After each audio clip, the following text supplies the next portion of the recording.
عليكم ورحمة الله وبركاته. أعوذ بالله من الشيطان الرجيم. بسم الله الرحمن الرحيم. الحمد لله والصلاة والسلام على رسول الله وعلى آله وصحبه أجمعين الفائزين برضا الله. أما بعد. പ്രിയമുള്ള മുഅ്മിനീങ്ങളെ, സത്യവിശ്വാസികളെ, പരിശുദ്ധമായ സൂറത്ത് യാസീനിലെ 26, 26, 27 ആയത്താണ് നമ്മൾ ഓതി വെച്ചത്. ഖീല ദുഖുലിൽ ജന്ന ഖാല യാ ലൈത ഖൗമി യഅലമൂൻ ബിമാ ഗഫറ ലി റബ്ബി വജഅലനി മിനൽ മുക്രമീൻ. ഇവിടെ നമ്മൾ തുടക്കത്തിൽ പറഞ്ഞത് ഖീല ദുഖുലിൽ ജന്ന, നാം പറഞ്ഞു മഹാനായ ഹബീബുൻ നജ്ജാർ റളിയല്ലാഹു തആല അൻഹുവിന് അല്ലാഹു തആല കൊടുത്ത സമുന്നതമായ സ്ഥാനം, ശുഹദാഇന്റെ കൂലി, ഷഹീദിന്റെ കൂലി, ധീര രക്തസാക്ഷിയായതിന്റെ കൂലിയാണ് ഇവിടത്തിൽ പറയുന്നത്. അവരുടെ മർദ്ദനമേറ്റ് നിഷ്കരുണം വധിക്കപ്പെട്ട മഹാനായ ഹബീബുൻ നജ്ജാർ റളിയല്ലാഹു തആല അൻഹു എന്തിനു വേണ്ടിയാണ് ബഹുമാനപ്പെട്ടവർ ഈ ലോകത്ത് നിന്ന് വിട പറയേണ്ടി വന്നത്? ദീൻ പ്രചരിപ്പിച്ചതിന്റെ പേരിൽ, ദീൻ പുൽകിയതിന്റെ പേരിൽ, സത്യമതത്തെ പരിചയപ്പെടുത്തിയതിന്റെ പേരിൽ, സത്യമതത്തോട് ചായ്ഞ്ഞു നിന്നതിന്റെ പേരിലാണ് അദ്ദേഹത്തെ വധിക്കപ്പെട്ടത്. അതുകൊണ്ട് ഷഹീദിന്റെ കൂലി നൽകി. ഖീല ദുഖുലിൽ ജന്ന തക്രീമൻ ലഹു ബഅദ ഇസ്തിശ്ഹാദിഹി. ഈ ആയത്ത് തന്നെ അല്ലാഹു തആല പറഞ്ഞു വെക്കുന്നത്, അതിന്റെ മുഫസ്സിറുകൾ പറയുന്നു, സ്വർഗപ്രവേശനം എന്ന് പറയുന്നത് ഷഹീദിന്റെ കൂലിയോടുകൂടിയുള്ള സ്വർഗപ്രവേശനം. തക്രീമൻ ലഹു, ഹബീബുൻ നജ്ജാറിനെ ആദരിച്ചതിന്റെ പേരിൽ, ബഹുമാനിച്ചതിന്റെ പേരിൽ, ആര്? റബ്ബ് തആല. ബഅദ ഇസ്തിശ്ഹാദിഹി, ഷഹീദായതിനു ശേഷം. ഉദ്ഖിലൽ ജന്ന, അവനെ സ്വർഗത്തിലേക്ക് പ്രവേശിപ്പിക്കുകയാണ്.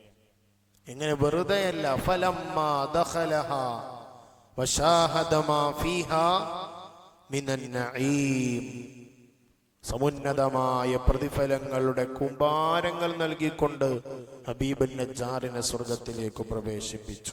കാലമുത്തമന്നിയൻ. പിന്നെയുള്ള ആയത്ത് ഖീല ദുഖുലിൽ ജന്ന എന്ന് പറഞ്ഞിട്ട് പിന്നെ അതിനോട് ചേർത്ത് പറയുന്നത് ഖാല യാ ലൈത ഖൗമി യഅലമൂൻ. ഹബീബുൻ നജ്ജാറിന്റെ മറ്റൊരു ക്വാളിഫിക്കേഷൻ കൂടിയാണ് അവിടെ പറയുന്നത്. ആ സമയത്ത് അദ്ദേഹം പറഞ്ഞു, ആര്? അല്ലാഹുവല്ല. ഖാല, ഹബീബുൻ നജ്ജാർ റളിയല്ലാഹു തആല അൻഹു പറഞ്ഞു, മുത്തമന്നിയൻ, ആഗ്രഹിച്ചുകൊണ്ട്, അങ്ങേയറ്റത്തെ ആശയിൽ, ആഗ്രഹത്താൽ പറഞ്ഞുപോയി, യാ ലൈത ഖൗമി യഅലമൂൻ, യാ ലൈത ഖൗമി യഅലമൂൻ, എന്റെ ജനത, യഅലമൂൻ, അവരറിഞ്ഞിരുന്നെങ്കിൽ എനിക്ക് അല്ലാഹു തആല നൽകിയ ഈ പവിത്രമായ സമുന്നതമായ കൂലികൾ അവർ അറിഞ്ഞിരുന്നുവെങ്കിൽ. മുഫസ്സിരീങ്ങൾ രേഖപ്പെടുത്തുന്നു, യാ ലൈത ഖൗമിൽ ലദീന കദ്ദബൂനി വഖതലൂനി യഅലമൂൻ, എന്നെ കൊന്ന, എന്നോട് മോശം പ്രവർത്തിച്ച, എന്നെ കളവാക്കിയ, സത്യപ്രവാചകന്മാരെ കളവാക്കിയ ആ വിഭാഗം അറിഞ്ഞിരുന്നുവെങ്കിൽ റബ്ബേ, എന്തിന്? ബിമാ ഗഫറ ലി റബ്ബി, എനിക്കെന്റെ റബ്ബ് പുറത്തു തന്നത് അറിഞ്ഞിരുന്നുവെങ്കിൽ. കണ്ടോ, മരണപ്പെട്ടിട്ട് പോലും അദ്ദേഹത്തിന്റെ ആ ഒരു മനസ്സ്, ആ ജനതയോടുള്ള വല്ലാത്ത, അടങ്ങാത്ത, ഒതുങ്ങാത്ത സ്നേഹം, തന്റെ ജനതയോട് അത്രത്തോളം അവർ സത്യമതത്തിലേക്ക് വരണമെന്ന് അദ്ദേഹം ആഗ്രഹിച്ചിരുന്നു. കാരണം അദ്ദേഹത്തിന് അറിയാം അതിന്റെ പരിണിതി ഫലം എന്താണ്. അവർ ചെന്ന് അവസാനിക്കാൻ പോകുന്നത് ഏത് തരത്തിലുള്ള ശിക്ഷകളിലേക്കാണ് അവർ ചെന്നെത്തുന്നതെന്ന് ആർക്കറിയാം? ഹബീബ് നജ്ജാറിനറിയാം. കാരണം അവർ നിസാരപ്പെട്ട കാര്യങ്ങളല്ല അവർ ചെയ്തു വെച്ചിരിക്കുന്നത്.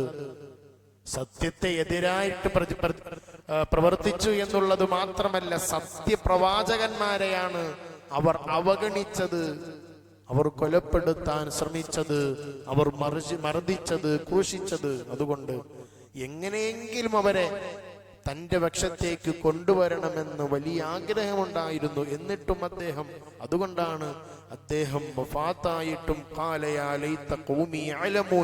തന്റെ ജനതയെ കുറിച്ചുള്ള വല്ലാത്ത ഒരു ആവലാതി പറഞ്ഞതാണ്. ബിമാ ഗഫറലി റബ്ബി, എന്റെ കഴിഞ്ഞുപോയ എല്ലാ പാപ പ്രവർത്തനങ്ങളും, എന്റെ വേണ്ടരുതായ്മകളും, വിഗ്രഹത്തിന് മുമ്പിൽ സുജൂദ് ചെയ്തതും ഒക്കെ റബ്ബെനിക്ക് പുറത്തു തന്നിരിക്കുന്നു. മാത്രമല്ല വജഅലനി മിനൽ മുക്രമീൻ, പുറത്തു തന്നു എന്ന് മാത്രമല്ല, ഇപ്പൊ ഞാനുള്ളത് മുക്രമീൻ, അങ്ങേയറ്റത്തെ ബഹുമാനത്തിന്റെ ആദരവിന്റെ വലിയ സ്ഥാനമാനങ്ങൾ ഏറ്റുകൊണ്ടാണ് നൽകിക്കൊണ്ടാണ് അല്ലാഹു തആല എന്നെ സന്നിവേശിപ്പിച്ചിരിക്കുന്നത്. ബിമാ ഹസലലി മിൻ മഗ്ഫിറത്തി ദുനൂബി വബിമാ അക്രമനി ബിഹി റബ്ബി, എന്റെ റബ്ബ് എന്നെ ആദരിച്ചു.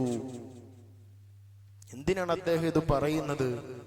ലിയുമിനു മിസ്ല മാ ആമൻതു വയനാലു ജസാഅം മിസ്ല ജസാഇ. അതാണ് അദ്ദേഹത്തിന്റെ ലക്ഷ്യം. അവർ വിശ്വസിച്ചിരുന്നെങ്കിൽ ഞാൻ വിശ്വസിച്ചതുപോലെ അവരൊന്ന് വിശ്വസിക്കാൻ വേണ്ടിയിട്ടാണ് അദ്ദേഹം ഇത് പറയുന്നത്. എന്നിട്ട് അങ്ങനെ വിശ്വസിച്ചാൽ, ഇദ്ദേഹം ഹബീബുൻ നജ്ജാർ വിശ്വസിച്ചതുപോലെ ആ വിഭാഗം, ആ ജനത വിശ്വസിച്ചിരുന്നുവെങ്കിൽ വയനാലു ജസാഅ മിസ്ല ജസാഇ, എനിക്ക് കരസ്ഥമായ ഈ പ്രതിഫലം പോലത്തത് അവർക്കും കരസ്ഥമാകുമായിരുന്നല്ലോ. ഇതാണ് ഹബീബുൻ നജ്ജാർ റളിയല്ലാഹു തആല അൻഹു. ബഹുമാനപ്പെട്ടവരെ പറ്റി മുത്തുനബി സല്ലല്ലാഹു അലൈഹി വസല്ലമ തങ്ങൾ ഈ ആയത്ത് ഓതി വെച്ച സമയത്ത് പറഞ്ഞത് എന്താണെന്നറിയോ? നസഹ ഖൗമഹു ഹയ്യം വമയ്യത. കണ്ടോ, ജീവിതകാലത്തും മരിച്ചു പോയിട്ടും തന്റെ ജനതയെ ഉപദേശിച്ച ഒരു മഹാൻ ഹബീബുൻ നജ്ജാർ റളിയല്ലാഹു തആല. ജീവിത കാലഘട്ടത്തിൽ സ്വന്തം ജനതയെ ഉപദേശിച്ചു, അവരെ എങ്ങനെയെങ്കിലും ഖൈറിന്റെ വഴിയിലേക്ക് കൊണ്ടുവരണമെന്ന് ആഗ്രഹിച്ചു. എന്നാലോ മരണപ്പെട്ടു പോയിട്ടും ബഹുമാനപ്പെട്ടവരുടെ ചിന്തയും മനസ്സും അതായിരുന്നു. അതാണ് നബി തങ്ങൾ പറഞ്ഞത്, നസഹ ഖൗമഹു ഹയ്യം വമയ്യത. ജീവിതത്തിലും മരണത്തിലും തന്റെ ജനതയെ ഉപദേശിക്കുന്ന മനസ്സായിരുന്നു. എത്രത്തോളം മുഫസ്സിറുകൾ രേഖപ്പെടുത്തുന്നു. അദ്ദേഹത്തെ കൊല ചെയ്യുന്ന സമയത്ത് പോലും വഹുവ യഖൂലു അല്ലാഹുമ്മ ഹ്ദി ഖൗമി, അല്ലാഹുമ്മ ഹ്ദി ഖൗമി എന്ന് അദ്ദേഹം പറഞ്ഞുകൊണ്ടിരിക്കുകയായിരുന്നു. അല്ലാഹുവേ ഇഹ്ദി ഖൗമി, എന്റെ ജനതയ്ക്ക് നീ സന്മാർഗം കാട്ടിക്കൊടുക്ക റബ്ബേ. എന്നിട്ടും ആ സമയത്ത് പോലും തന്റെ ശ്വാസം വലിച്ചെടുക്കുന്നത് വരെ, തന്റെ ശരീരത്ത് കത്തിവെക്കുന്ന സമയത്ത് വരെയും തന്റെ ജനതയ്ക്ക് വേണ്ടി ദുആ ചെയ്ത സയ്യിദുനാ ഹബീബുൻ നജ്ജാർ റളിയല്ലാഹു തആല അൻഹു. അല്ലാഹു തആല അവരോടൊപ്പം നാളെ സംഗമിക്കാൻ തൗഫീഖ് നൽകുമാറാകട്ടെ. അതാണ് ഈ ആയത്തിന്റെ ആകെ തുക.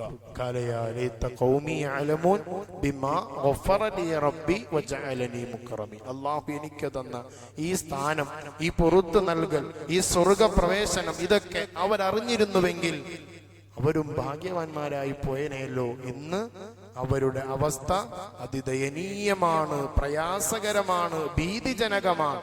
അതാണ് അടുത്ത ആയത്ത് പറയുന്നത്. ആ ജനതയെ റബ്ബ് തആല എന്താണ് ചെയ്തത് എന്ന് ഇൻഷാ അല്ലാഹ് അടുത്ത ആയത്തിൽ നമുക്ക് പരിചയപ്പെടാം. അല്ലാഹു തആല പരിശുദ്ധമായ സൂറത്ത് യാസീന്റെ ബറക്കത്ത് കൊണ്ട് നമ്മുടെ ജീവിതത്തിൽ എല്ലാവിധ ഖൈറുകളും സലാമത്തുകളും പ്രദാനിക്കുമാറാകട്ടെ.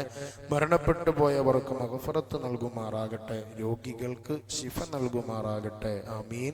അസ്സലാമു അലൈക്കും.